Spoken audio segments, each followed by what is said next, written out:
Okay hi friends అందరికీ welcome to Sridhar studies. Video చూసిన ప్రతి ఒక్కరు కూడా వీడియోని లైక్ చేయండి. ఇంకా ఎవరైనా సబ్స్క్రైబ్ చేయకుంటే తప్పకుండా సబ్స్క్రైబ్ చేసుకోండి. ఎందుకంటే నేను పెట్టే ప్రతి వీడియో కూడా మీకు నోటిఫికేషన్ ద్వారా రావడం జరుగుతుంది కాబట్టి మన ఛానల్ అయితే ఖచ్చితంగా సబ్స్క్రైబ్ చేసుకోండి. ఇవాల్టి వీడియోలో మనకి ఏంటంటే బీఎస్సీ నర్సింగ్ సంబంధించి ఏ సర్టిఫికేట్స్ ఏ డాక్యుమెంట్స్ అనేది మనకు అవసరం అవుతాయి, వేటిని మనం అప్లోడ్ చేయాలి అని మనకు అన్నమాట. ఇక మనం దీనికి సంబంధించి కనుక మనం లిస్ట్ ఆఫ్ డాక్యుమెంట్స్ కనుక మనం చూసుకున్నట్లయితే AP EAP set 2024 rank card అనేది మనకు అవైలబుల్ అయితే ఉండాలి.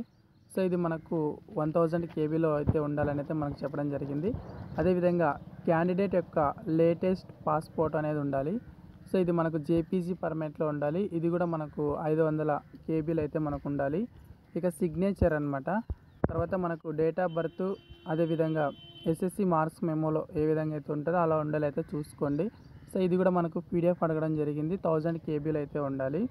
ఇక మనకు నెక్స్ట్ వచ్చేసి మన గ్రాడ్యుయేట్ సర్టిఫికేట్ అంట.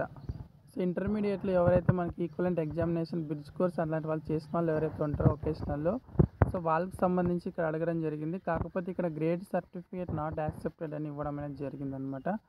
అదేవిధంగా ఇంటర్మీడియట్ ఈక్వలెంట్ ట్రాన్స్ఫర్ సర్టిఫికేట్ అంటే టీసీ, మనం ఇంటర్ పాస్ అయిన తర్వాత మనకు టీసీ ఇచ్చింటారు కదా, ఇది మనకు 1000 కేబీలో ఉండాలి అయితే చూసుకోవాలని అయితే అడగడం జరిగింది. ఇక మనకు study certificates 2 years intermediate course, సరే మీరు ఇంటర్మీడియట్లో చదివినప్పుడు ఉంటుంది కదా, దానికి సంబంధించి ఏదైతే ఉందో మనకు ఇక్కడ అన్నీ కూడా స్టడీ సర్టిఫికేట్ అని స్కాన్ చేయండి అనేది చెప్పడం జరిగింది. ఇక స్టడీ సర్టిఫికేట్ 6 నుంచి 10 వరకు, 6 నుంచి 10 వరకు మనకు ఎక్కడ చదువుకున్నాం ఏంటి అనేది ఇవన్నీ కూడా మనం స్కాన్ చేసి సింగిల్ పీడిఎఫ్ ప్రిపేర్ చేసి దాన్ని మనం 100 కేబీలో కన్వర్ట్ చేసి అప్లోడ్ అయితే చేయాల్సి ఉంటుంది. ఇక అదేవిధంగా మనకు రెసిడెంట్ సర్టిఫికేట్స్ అనమాట. రెసిడెంట్ సర్టిఫికేట్, అదేవిధంగా ఎంప్లాయ్ అయితే కనుక మన పేరెంట్స్ ఎవరైతే ఎంప్లాయ్ ఉంటారో వాళ్ళకి సంబంధించి ఎంప్లాయ్ సర్టిఫికేట్ కూడా మనకు ఇవ్వాలని అయితే చెప్పడం జరిగింది. ఇక మైగ్రేషన్ సర్టిఫికేట్ అనమాట. ఆంధ్రప్రదేశ్ నుంచి తెలంగాణ ఎవరైతే తెలంగాణ నుంచి ఎవరైతే ఆంధ్రప్రదేశ్ వలస వచ్చి స్థిరపడిపోయి ఉంటారో అలాంటి వాళ్ళు ఎవరైనా ఉన్నట్లయితే కనుక జీవో నంబర్ ప్రకారం మనకు ఈ మైగ్రేషన్ సర్టిఫికేట్ కూడా అడగడం జరిగింది. ఇక మనకు లేటెస్ట్ క్యాస్ట్ సర్టిఫికేట్ అయితే అడగడం జరిగింది. క్యాస్ట్ లేకపోతే కూడా చేయించుకోండి, సచివాలయం దగ్గరికి వెళ్తే ఒక 2 డేస్లో వస్తుంది. అదేవిధంగా మైనారిటీ సర్టిఫికేట్, ఓకేనా.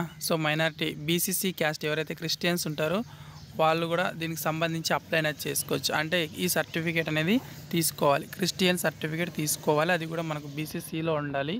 అదేవిధంగా పీడబ్ల్యూడి, ఎవరైతే డిసబిలిటీ ఉంటారో వాళ్ళు లేటెస్ట్ ఉండాలి, అది కూడా 3 మంత్స్కి సంబంధించి, అది కూడా మనకు తీసుకోవాల్సి అయితే ఉంటుంది.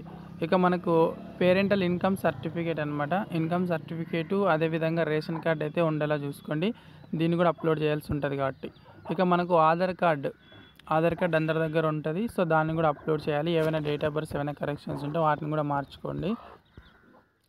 ఇక నెక్స్ట్ వచ్చేసి మనకు సిటిజన్ సర్టిఫికేట్ అనమాట. ఇది మనకు మ్యాండేటరీ అయితే ఏం కాదు కాబట్టి ఒకవేళ ఉంటే కనుక తీసుకోండి, లేకపోతే లేదనమాట. మీరు ఖచ్చితంగా ఇవన్నీ మనకి ఏవైతే ఇక్కడ మనకు చెప్పారో ఇవన్నీ మ్యాండరీ ఉన్నటువన్నీ ఖచ్చితంగా మీరు అప్లోడ్ అయితే చేయాల్సి ఉంటుంది. ఈ సర్టిఫికేట్స్ అన్నీ కూడా మీ దగ్గర అయితే ఉంచుకోండి. ఓకే, ఇవి మనకు బీఎస్సీ నర్సింగ్ సంబంధించి అప్లోడ్ చేసినటువంటి డాక్యుమెంట్స్ అనమాట.